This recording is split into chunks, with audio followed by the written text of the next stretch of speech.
it was my first trip to RK Studios. And my father had said, if you want to build contacts, go visit studios. I was the second generation in my business, in trade magazines. So it was my first trip. मैंने एक बस पकड़ी. I still remember the number, 371 from Bandra to Chembur, RK Studios. Devnar. Yeah. When I reached there, I go to the studio. किसी ने रोका नहीं, कुछ भी नहीं. एक फ्लोर के बाहर एक आदमी काली छतरी लेके खड़ा हुआ है, धूप में एक शख्स बैठे हैं कुर्ते पायजामे में. That was Raj Kapoor साहब. My first trip and my first meeting with Raj Kapoor साहब. And he was sitting there. अब बताइए, एक 16 साल का लड़का, 15, 16, 17 साल का लड़का. मैंने करेज जुटाई और मैं उनके पास गया. मैंने कहा, मैं आदर्श जी का बेटा हूँ, मैं आपसे मिलने आया हूँ, मैं पहली बार आया हूँ आरके में. अरे बैठो बैठो. And he said, and it was lunch break. खाना खाया? I said yes. You know, आज की तारीख में लोग अपने फोटोग्राफ्स भी शेयर नहीं करते फिल्म के. लुक रिवील हो जाएगा. या एक्टर का जो कैरेक्टर है वो शायद बाहर आ जाएगा पब्लिक डोमेन में. Before the film is out, he took me to the inside the RK studios. He showed me the entire set. I said, क्या शूट कर रहे हैं आप? And he said, एक गाना शूट कर रहा हूँ, which later I realized was ये गलियाँ, ये चौबारा, यहाँ आना ना दो. प्रेम रोग. Yes.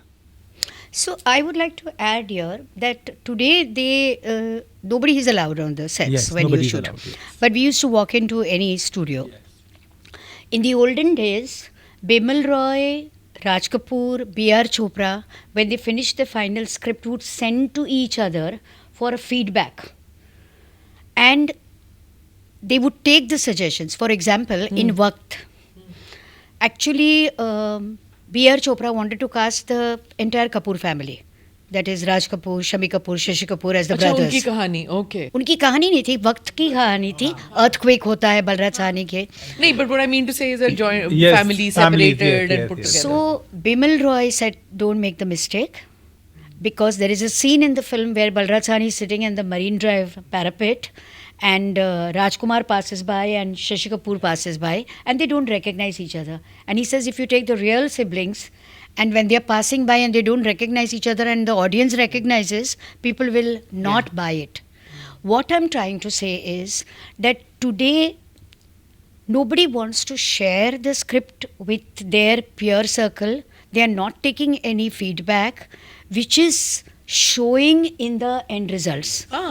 Also, in the olden days, Yash ji told me कि एक फिल्म रिलीज हो गई यश चोपड़ा की, वो अपने परिवार को लेकर कश्मीर चले जाते थे हॉलिडे के लिए.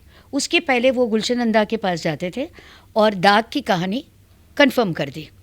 उसके बाद स्क्रीन प्ले राइटर उसे लिख देते थे and the dialogue writer used to write the dialogues. Yash ji used to come back from the holiday, and after that they used to have a sitting of the dialogue writer, screenplay writer, story writer, Yash Chopra. And there are 4 minds which are contributing, disagreeing with each other, and also adding and telling each other where they are going wrong. Today what happens silos में काम कर रहे हैं.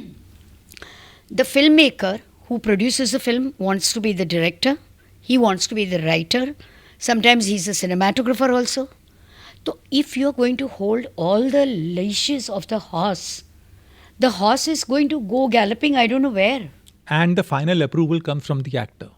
He will tell you, ये change करिए, ये casting लीजिए, इसे इस कहानी में ये मोड़ आना चाहिए, इसका ये पूरा ड्राफ्ट चेंज करिए, मेरे एक गाना डालो, मेरा एक फाइट सीक्वेंस डालो. बिल्कुल. And you know that has spoiled a lot of things. Now आज की तारीख में अगर आप देखें and compare to the earlier years, पर आज की तारीख में भी ऐसे फिल्म मेकर्स हैं जो कहते हैं नो. एक बहुत सिंपल वर्ड है no, but one has, it's a very powerful word. आज आप ये संजय लीला भंसाली को नहीं कह सकते कि ये चेंज करिए, वो चेंज करिए. एंड हुआ था एक एक्टर के साथ, and he shut down the film. He shut the film only. Yeah, but anyway, but what I'm saying is that he didn't change the actor.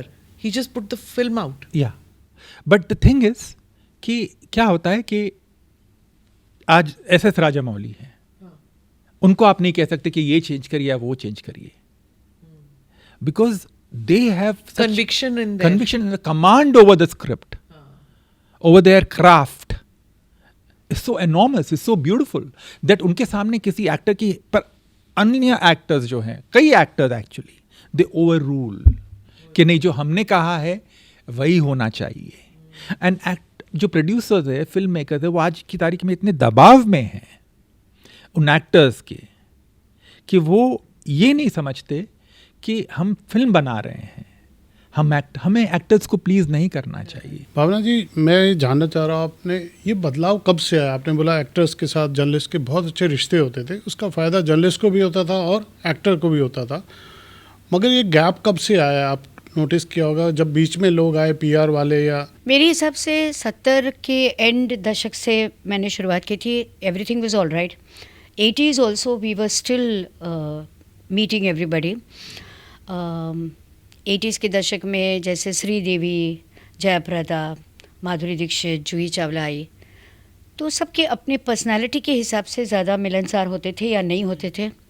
उसके बाद 2000 का दशक आया, तभी भी ठीक था. रानी मुखर्जी एंड 90s में भी the era was fine. I think by 2000 what happened is when the corporates came and the multinationals came and they said ये थैले वाले आर्ट वाले सिनेमा नहीं चलेगा, और धीरे धीरे we started doing what was happening in Hollywood, whether it was the corporatization.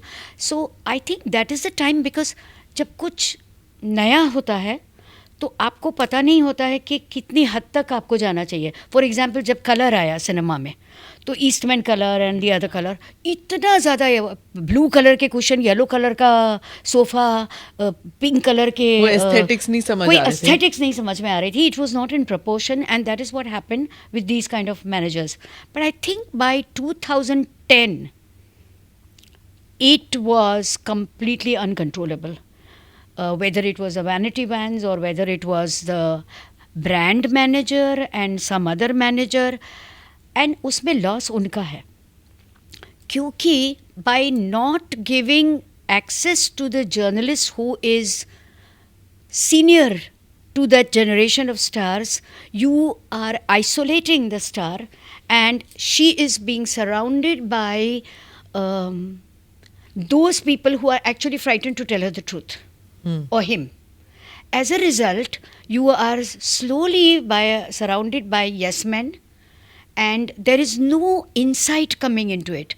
For example, I remember I was at an award show which my company was hosting, and Kareena Kapoor को हम शायद तलाश के लिए अवार्ड दे रहे थे, और Kareena Kapoor was performing also, and she was going through the stress as a performer. Then she had to change, and when she got to know that she's getting the award as a Talash, because the film didn't do well, she said, "No, I don't want it."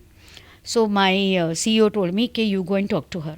So I went to the van, and I told Kareena, तुमको नहीं लेना है तो मत लो, मगर 5 दिन के बाद या 5 महीने के बाद अगर तुमको इसके लिए नेशनल अवार्ड मिलेगा तो तुम जाओगी, फिर तुम इसके लिए क्या एक्सप्लेनेशन दोगे. और फिर करीना को पूछे बगैर उनके जितने वो छोटी छोटी लड़कियां छोटे छोटे बाल में खड़ी थी, जो उनके अलग अलग मैनेजर की पोर्टफोलियो है, मैंने कहा कि और आप लोग, आपका काम है उनको सलाह देना, मुंडी हिलाना नहीं है आपका काम. वो बिजी है, वो स्ट्रेस में है, वो परफॉर्म कर रही है, आपको रखा है नौकरी पे कि आप उसको सही सलाह दो, और आप लोग नहीं दे रहे हो, गलत कर रहे हो. देन आई टोल्ड हर, आपको लेना है तो लो, आपको नहीं लेना है तो मत लो, मैं आपसे बिल्कुल नाराज़ नहीं रहूँगी. She took it. See, actors are very good जजेस of people. They are extremely sharp, extremely sensitive, and they know instinctively what is good for them and who is their well-wisher. अगर आप में ये समझ नहीं है तो आप अच्छे एक्टर बन ही नहीं सकते हो. आपको इतने ज़्यादा सिचुएशंस में एडजस्ट करना है, अडेप्ट करना है, इतने कैरेक्टर्स को एब्जॉर्ब करना है, उसकी डायलेक्ट, उसकी कॉस्ट्यूम, उसकी बोली, आपको कैरेक्टर समझना है. तो माई experience is that actors are super sensitive and super judges of people. I don't need to tell my character to anybody. They know when I enter that room. You've written books on Amitabh Bachchan. 3 books. On Amitabh Bachchan. You've seen that. I've also seen an interview that you did with Jaya Bachchan where she got very angry because somebody from the audience. Why is she like that? Why does she get so angry? See, actually, sometimes you know what happens? A certain incident happens, then it gets blown out of proportion, and after that, she is actually just very candid. People who know her closely, they can vouch for her candor, for her spontaneity, for her warmth, her friendship, her standing up for you in the right time. The present media has decided that Jaya Bachchan is now associated with only this. Everything else about her has gone into a blur. You know, she brought a breath of fresh air as an actor. No, her acting nobody doubts. It's her people skills that everybody is talking about. That She doesn't want to. do you ever probably. smile? Do you ever? Are you just a nice person other than your acting? You know, is there a human side to you? Absolutely, there is. There is, but we don't, as viewers, we don't get to see that at all. Because वो paparazzi जो दिखाते हैं, हाँ, वही हम देखते हैं. हाँ. देखो अभी नहीं, उस पर पार्लियामेंट में भी तो देखते हैं ना हम. देखिए वो एक अलग. बट हमारे रिपोर्टर्स जो हैं उनको वो साउंड बाइट्स देती हैं, बड़े प्यार से देती हैं, because those are actual journalists who are asking questions on real issues which are being discussed in parliament. But I think she knows the difference between paparazzi and reporters. पहले I think it takes time for this generation to understand कि ये influencers है या ये मानव मंगलानी के team है, ये विरल भयानी के टीम है. They don't know. आज की जनरेशन को तो शायद ये भी पता नहीं होगा कि इनका कंट्रीब्यूशन क्या है सिनेमा को. Like I'll give you an example. I was एक आउटडोर में, मैं कुछ 2-3 साल पहले की बात कर रहा हूँ. हम एक आउटडोर पे थे एंड वहाँ पर बात निकली राज कपूर साहब की. And one of the present day journalist he said, हाँ रणबीर कपूर ग्रैंडफादर ना. Oh my God. Okay. I was shocked. अभी राज साहब का जो कंट्रीब्यूशन रहा है, आई मीन जर्नलिस्ट को तो, फिल्म जर्नलिस्ट, अगर आप फिल्म बीट कवर करते हैं तो you should be aware of it. मैं नहीं कहता उनकी फिल्मोग्राफी पूरी याद हो आपको, बट उनका क्या कंट्रीब्यूशन रहा है. एंड ही सेड, हाँ Ranbir grandfather. And I just looked at him, I just froze actually. तो ये तो जर्नलिज्म का जो आज एक स्तर है वो है. And this is so shocking. And it's okay if he's a sports journalist and doesn't know, but अगर beat आपकी film journalism है, film journalism, तो you should know. Yeah.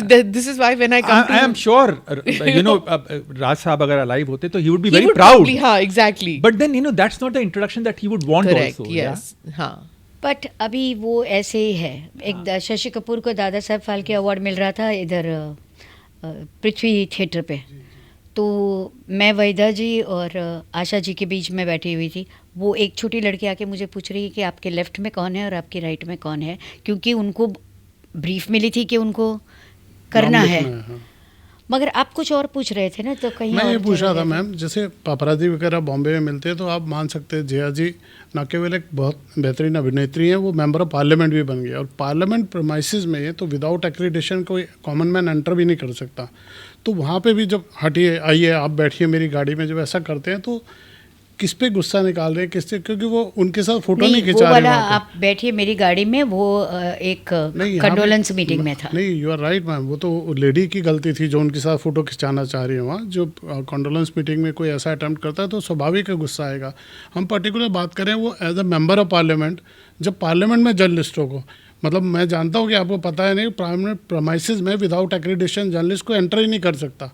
मतलब ऐसा नहीं, वहाँ पे she gives the bytes, but what happens is कि जो पार्लियामेंटेरियंस हैं जब वो कहीं और भी जाते हैं ना, किसी दौरे पे चले गए या किसी के यहाँ कोई पार्टी चल रही है, शादी चल रही है, वहाँ पर भी ये पार्लियामेंटेरियंस जो हैं they behave like parliamentarians in the sense कि वो बाइट्स वहाँ पे भी दे देते हैं, वो मिलनसार वहाँ पे भी होते हैं क्योंकि उनके वोटर वहाँ पे भी हैं. बट जया जी हैज, अब उनका वो इमेज बन गया है, अब उनको छोड़ दो बेचारे को. अच्छा, tell me about Amitabh Bachchan. How come like you had such easy access to him from the, because he's supposed to be somebody who doesn't interact much with the media, right? No, see, Amitabh Bachchan had not spoken to the media for 18 years. So when I was a cub reporter, he was a superstar. Then as I climbed the rungs of the ladder, He was still a superstar. I became an editor. He was a superstar. So anywhere I went and anybody asked me that आपने इसका interview किया, उसका interview किया, आपने अमिताभ बच्चन का interview किया, तो we used to say no because we had no access to him. He was not talking to the media. तो ये एक पुरानी कहानी हिस्ट्री थी कि why he was not talking to the media. And my editor had told us that अगर आप उनको कहीं सेट्स पे मिल जाओ तो आपको उनके साथ इंटरेक्शन नहीं करनी है. मैं 1989 में I joined a new publication and I was bringing out a new magazine which was a very tall magazine, a very glossy magazine and a very expensive magazine. तो उस समय मैगजीन्स के रेट्स 3 रुपीज़ 50 पैसा होते थे और हमारी magazine was going to be price at 12 rupees. तो मेरे पब्लिशर की सिर्फ 2 कंडीशन थी कि debut it has to be with Amitabh Bachchan, क्योंकि नहीं तो कोई ख़रीदेगा नहीं 12 रुपये का मैगज़ीन. तो वो तो मिलते नहीं थे. तो मैंने कुछ ना कुछ जुगाड़ करके उनसे मैं मिली और मैंने कहा कि नई मैगज़ीन है और पब्लिशर की ये कंडीशन है.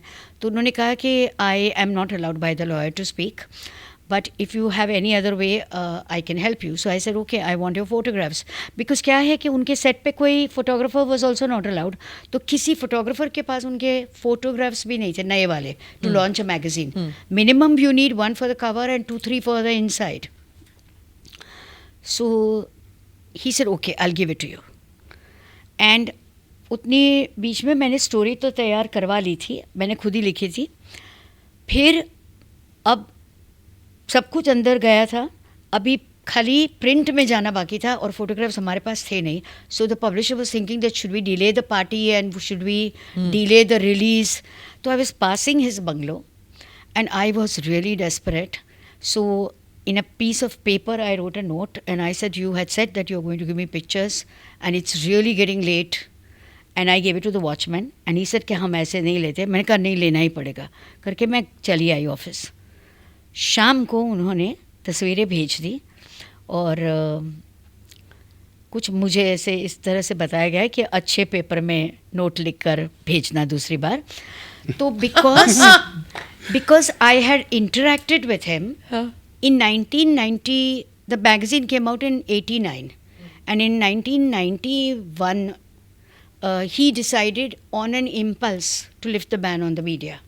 So I think because we had an interaction, I was the first journalist he called for an interview and it was a very long interview. And after that, because he was the forbidden fruit for 18 years, not just for me but for the entire media, इतने ज़्यादा interviews किए कि एक दिन मेरी secretary ने कहा कि ma'am please don't do any more interviews with Amitabh Bachchan, because 90s में कंप्यूटर्स नए आए थे.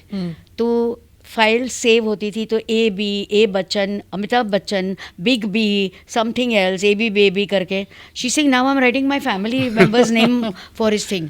तो फिर वो सब मैंने दोबारा रीडिफाइन करके I made it into a book, but it was not a plan. It just was, when you are a very constructive and productive person, you don't like anything going waste. So you put it in order and you bring it out. And then उसमें से फिर दूसरी किताब निकली 2000. The first came out in 99, which was called A Legend.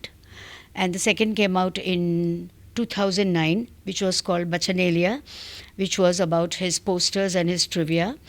And then came 2011, which was called Amitabh Lexicon, which is about, I suddenly realized I was out with my friends and we suddenly, everybody was talking in Amitabh Bachchan dialogues कि हम खड़े रहते हैं, वहाँ से line शुरू हो जाती है. And I realized that there is not a single prop, a mug, a book, a purse, glasses, that is not used in a Bachchan film. So I took from the Oxford Dictionary all the words and I associated it with his scene and then described film and then I described the scene. For example, A. So I say arrow and then I say tufan and then I describe the scene where he uses the arrow.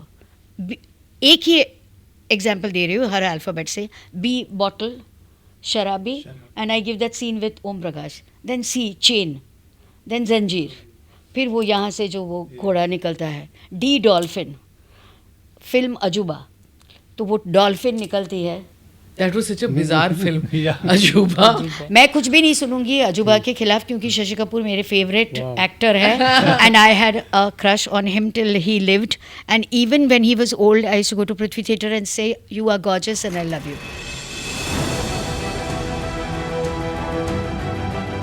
Namaste, Jai Hind. You're watching ANI podcast with Smita Prakash. अगर हम उसको मस्जिद कहेंगे तो फिर विवाद होगा.